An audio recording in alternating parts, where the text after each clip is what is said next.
पश्चिम बंगाल की राजनीति में इस वक्त जिस सीट पर सबसे ज्यादा नजरें टिकी हैं, वो है बारा नगर विधानसभा सीट। उत्तर 24 परगना जिले की यह सीट सिर्फ एक सामान्य चुनावी मैदान नहीं, बल्कि सियासी ताकत और जनाधार की असली परीक्षा बन चुकी है। यहाँ इस बार मुकाबला बेहद हाई प्रोफाइल हो गया है।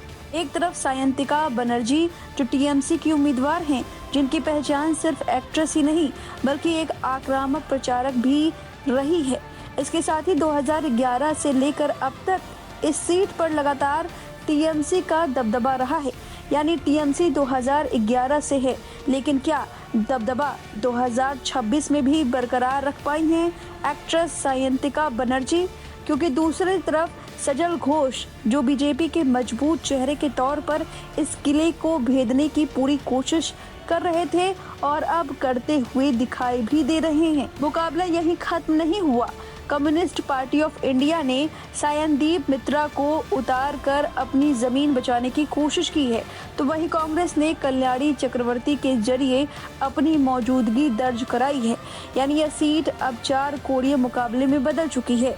लेकिन जीत किसकी हुई? क्या 2026 में भी टीएमसी ने अपनी इस सीट को बचाने में पूरी जो कोशिश की वो सफल हुई या नहीं? चलिए आपको सीधे नतीजे ही दिखाते हैं। नतीजों में आप साफ देख सकते हैं 13 में से 11 राउंड की गिनती हो चुकी है और लीडिंग करते हुए दिखाई दे रहे हैं भारतीय जनता पार्टी के सजल घोष। जी हाँ, 15,127 वोटों से बढ़त में है। 7,17,084 वोट से लीड करते हुए दिखाई दे रहे हैं। वहीं सायंतिका बनर्जी 56,657 वोटों पर सिमट कर रह गई हैं। ऑल इंडिया तृणमूल कांग्रेस अपनी इस सीट से हाथ धो बैठी है। बारानगर सीट जो कि 2011 से लेकर अब तक टीएमसी के कब्जे में थी, अब वो सीट टीएमसी से छूट गई है, बीजेपी के दामन में पहुंच चुकी है।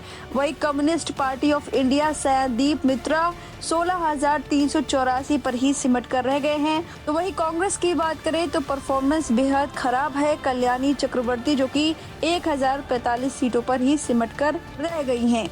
तो इस तरीके से सायंतिका बनर्जी ने इस सीट पर बहुत ही प्रयास किया कि बरकरार रखें। टीएमसी का जो दौर था 2011 से अब तक बरकरार रहे, लेकिन ऐसा नहीं हो पाया। बढ़त मिली है सजल घोष को, भारतीय जनता पार्टी को।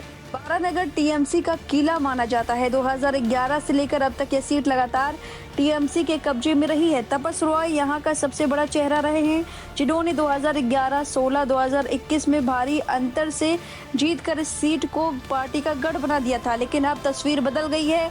बीजेपी ने पिछले कुछ सालों में यहाँ संगठन को मजबूत किया है, वोट शेयर में लगातार इजाफा किया है। नतीजा यह है कि सीट कभी वन साइडेड मानी जाती थी, अब वह फाइट टू फिनिश बन चुकी है और अब हाथ से निकल गई है टीएमसी के। ये सीट अब बीजेपी की झोली में जा गिरी है। तो सायंतिका घोष नहीं बचा पाई है टीएमसी का गढ़। अब इस खबर पर आपकी जो भी राय है कमेंट करके जरूर बताएं। बने रहिए लाइव हिंदुस्तान के साथ।